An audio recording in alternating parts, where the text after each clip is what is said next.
Both faith and gullibility are forms of intellectual arrogance. Let's talk about that. Okay, arrogance, let's start there. Arrogance is overconfidence in one's abilities or assessment of self.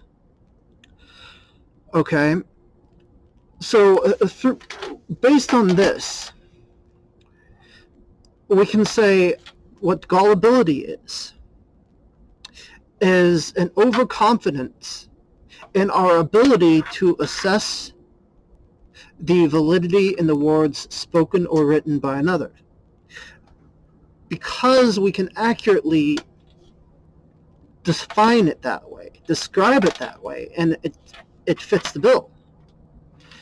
One can definitely say, and back up in fact, that gullibility is in fact a form of intellectual arrogance.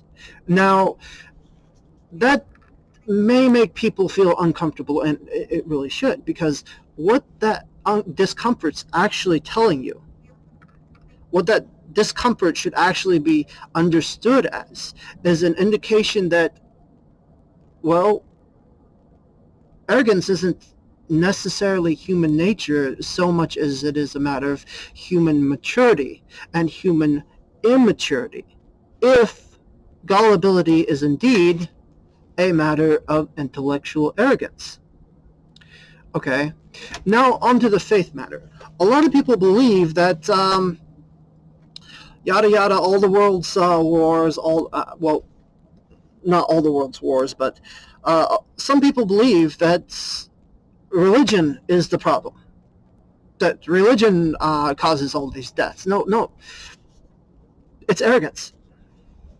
We do not value the agency of others like we should. We do not value the potential of others like we should. We do not see what we fail to nurture. Now,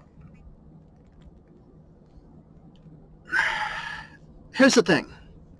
Faith is a complete confidence in a person or idea without the necessity for evidence to base it on. Well,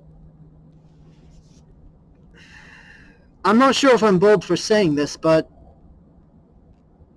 how is any complete confidence in anything whatsoever without the necessity for evidence to base it on?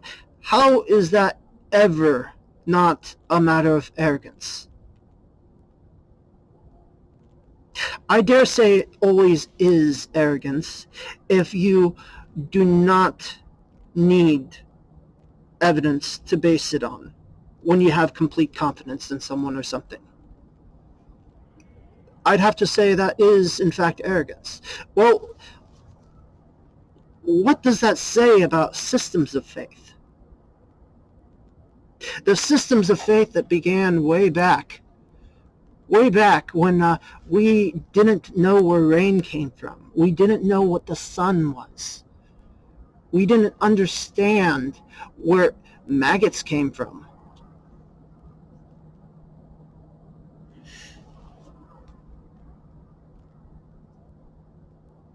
Well, we arrogantly assumed the answers. We applied mystical explanations to the mysteries that laid before us. The mysteries that we just wanted an answer for. The problem there is there's a very toxic side to that mentality, and it's alive and well.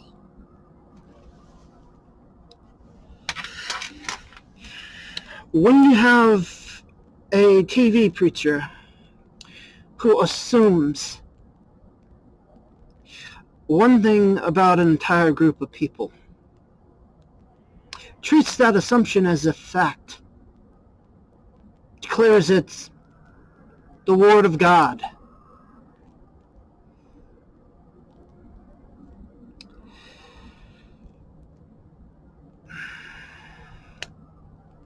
and it targets an inherently harmless minority.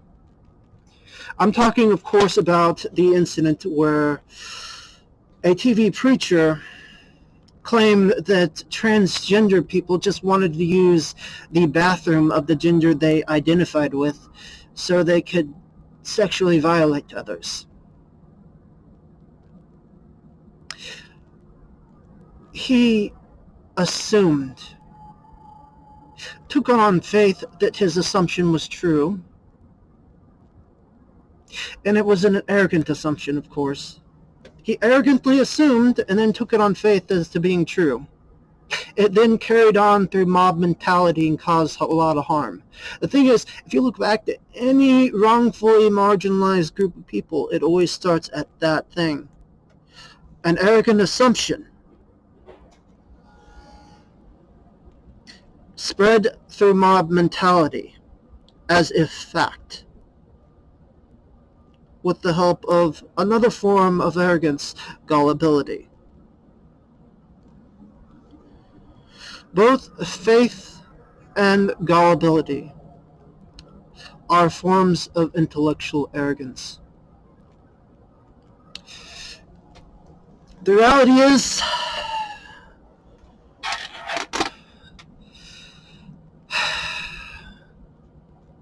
that's why Socrates threw in his towel.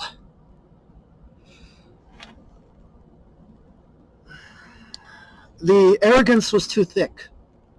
He was trying to create a culture of inquiry. And he was put on trial for corrupting the youth. He was teaching them to doubt the existence of the gods like Zeus and such.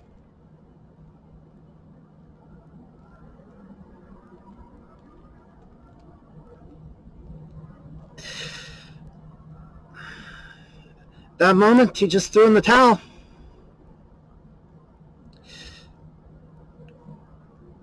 Decided he'd die.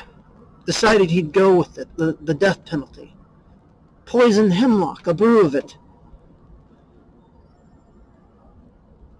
Not a very pretty way to go, mind you. But frankly, if I was in his shoes, I'd do the same thing. But now is a new age. Now is a time for a culture of inquiry. Let's not assume things. Let's not feed into wrongfully marginalized classes. Let's not wrongfully marginalize people. Let's ask questions. Let's be humble. Let's dig deeper. Let's not believe anything without evidence. Let's doubt the words of even our friends, even our heroes. A simple fact check, okay? But let's face it, fact check isn't simple. When you fact check, you have to check the sources that you're fact checking through. You have to look at things like, okay, who's publishing this?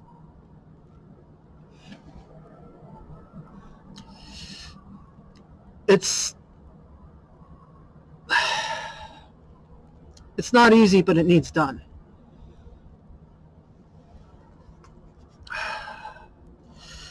Socratic Promethean signing off.